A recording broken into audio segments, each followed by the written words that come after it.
DCB മീഡിയയുടെ പുതിയൊരു വീഡിയോയിലേക്ക് സ്വാഗതം. ഇന്ന് ഏപ്രിൽ 24 വെള്ളി. ഇന്നും തുടർന്നു വരുന്ന ദിവസങ്ങളിലും നിങ്ങൾ അറിഞ്ഞിരിക്കേണ്ട പ്രധാനപ്പെട്ട വാർത്താ അപ്ഡേറ്റുകളാണ് ഷെയർ ചെയ്യുന്നത്. ചാനൽ ആദ്യമായി കാണുന്നവർ സബ്സ്ക്രൈബ് ചെയ്യുക, വീഡിയോ ഇഷ്ടമായാൽ ലൈക്ക് ചെയ്യുക, ഫേസ്ബുക്കിൽ കാണുന്നവർ പേജ് ഫോളോ കൂടി ചെയ്യുക. ആദ്യത്തെ അറിയിപ്പ്, കേരളത്തിൽ കൊടുംചൂട് തുടരുന്ന സാഹചര്യത്തിൽ ഉഷ്ണതരംഗത്തിന് സാധ്യതയുണ്ടെന്ന് കേന്ദ്ര കാലാവസ്ഥാ വകുപ്പ് അറിയിച്ചിരിക്കുകയാണ്. പാലക്കാട്, തൃശൂർ, കൊല്ലം ജില്ലകളിലാണ് കാലാവസ്ഥാ വകുപ്പിന്റെ മുന്നറിയിപ്പ്. ഈ 3 ജില്ലകളിൽ ഓറഞ്ച് അലർട്ട് പുറപ്പെടുവിച്ചിട്ടുണ്ട്. ഉഷ്ണതരംഗ മുന്നറിയിപ്പിന്റെ പശ്ചാത്തലത്തിൽ തൃശൂർ, കൊല്ലം ജില്ലകളിൽ വിദ്യാഭ്യാസ സ്ഥാപനങ്ങൾക്ക് കളക്ടർമാർ അവധി പ്രഖ്യാപിച്ചിട്ടുണ്ട്. അടുത്ത അറിയിപ്പ്, ഡിജിറ്റൽ ഇടപാടുകൾക്ക് നിയന്ത്രണം ഏർപ്പെടുത്താനൊരുങ്ങുകയാണ് RBI. 10,000 രൂപയ്ക്ക് മുകളിലുള്ള ഇടപാടുകൾ പൂർത്തിയാവണമെങ്കിൽ 1 മണിക്കൂർ കഴിയണം.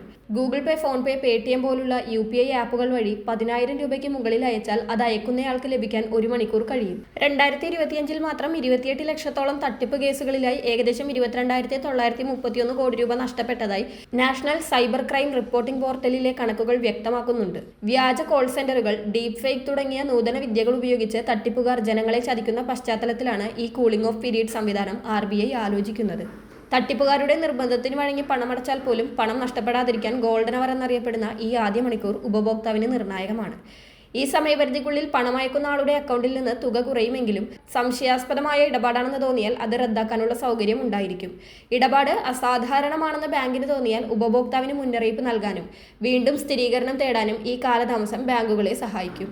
അടുത്തറിയിപ്പ്, സംസ്ഥാനത്തെ സ്വർണ്ണവിലയിൽ ഇന്ന് വലിയ ഇടിവ് രേഖപ്പെടുത്തിയിരിക്കുകയാണ്. പവന് 1,040 രൂപ കുറഞ്ഞതോടെ 1 പവൻ സ്വർണത്തിന്റെ ഇന്നത്തെ വില 1,12,160 രൂപയായി താഴ്ന്നു.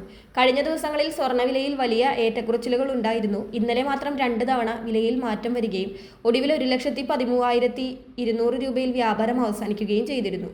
അടുത്തറിയിപ്പ്, ഓൺലൈൻ ഗെയിമിംഗ് മേഖലയിൽ കേന്ദ്ര സർക്കാർ കടുത്ത നിയന്ത്രണങ്ങൾ ഏർപ്പെടുത്തിയിരിക്കുകയാണ്. മെയ് 1 മുതൽ പ്രാബല്യത്തിൽ വരുന്ന പുതിയ നിയമപ്രകാരം പണം വെച്ചുള്ള ഗെയിമുകൾക്ക് നിരോധനം ഏർപ്പെടുത്തിയിട്ടുണ്ട്. നിയമം ലംഘിക്കുന്നവർക്ക് 3 വർഷം വരെ തടവും 1 കോടി രൂപ വരെ പിഴയും ലഭിക്കാം. ഗെയിമിംഗ് നിരീക്ഷിക്കുന്നതിനായി online gaming authority of India എന്ന പേരിൽ സമിതി രൂപീകരിക്കാനും തീരുമാനമായിട്ടുണ്ട്.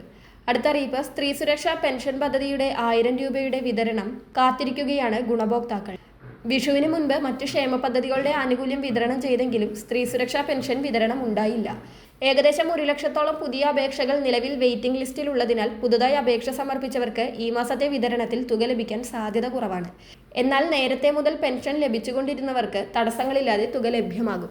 ഫെബ്രുവരിയിൽ തുക ലഭിക്കുകയും മാർച്ചിൽ ലഭിക്കാതിരിക്കുകയും ചെയ്തവർക്ക് ഏപ്രിൽ മാസത്തിൽ കുടിശ്ശികയടക്കം 2,000 രൂപ ലഭിക്കുമെന്നാണ് റിപ്പോർട്ടുകൾ സൂചിപ്പിക്കുന്നത്.